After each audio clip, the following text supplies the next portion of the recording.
राम राम शेतकरी मित्रांनो, प्रतीक्षा ऊस रोपवाटिका मित्र हो, हे औषध बघत आहोत आपण. हे जाग्यावरती ड्रिंचिंग करण्यासाठी हे औषध तयार केलेलं आहे. यामध्ये ह्युमिक ॲसिड, कॅस्केट आणि 1261 हे घेतलेलं आहे.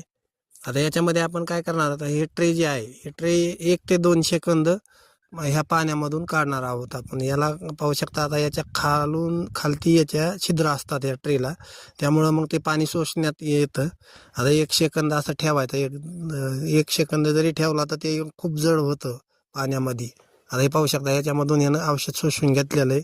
ते शोषून घेतल्यामुळे काय होतं, आपल्या लागवडीमध्ये कुठं तुटाळ पडली असली तर ड्रिंचिंग करायला अवघड जातं. त्यामुळं हे अशी जर ड्रिंचिंग केली तर तुमच्या रोपांना काही विजा होणार नाही.